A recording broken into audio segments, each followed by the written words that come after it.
En Afrique du Sud, les affaires commerciales se remettent lentement sur les rails. Bien que le confinement strict soit nécessaire, il a mis à mal l'économie. Selon le dernier indice de confiance des entreprises en RMB, quelques avantages sont cependant notables. Je pense qu'on s'attendait à ce que certains secteurs d'activité commencent à se développer, et c'est ce qui s'est passé. Mais je considère que nous devons comprendre que cette accélération est due à une baisse significative au trimestre précédent.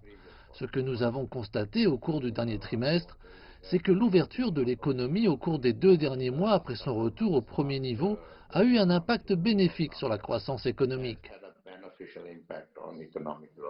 Tous les indices de la confiance des entreprises ont augmenté, bien que faiblement.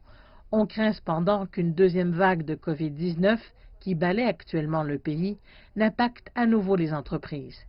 J'estime que nous avons certainement vécu le pire. En effet, je n'imagine pas que nous puissions revenir à un confinement strict, comme ce que nous avons vu au niveau 5, et qui a paralysé de nombreuses entreprises qu'on sait à exploiter. Je pense que nous n'avons pas encore connu le pire en ce qui concerne en particulier la structure ou la reconfiguration de l'économie.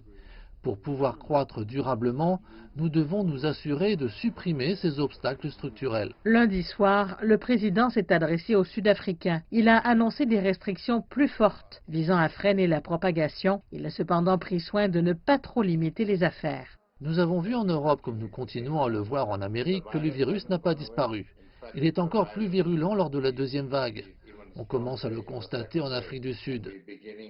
Nous avons dit ouvertement que nous ne pensons pas que si un passage du niveau de confinement d'1 ou 2 vers des confinements plus forts est opportun, nous ne pensons pas que moins de souffrance pour aider à freiner la croissance et la propagation du virus puisse avoir un effet néfaste sur l'économie.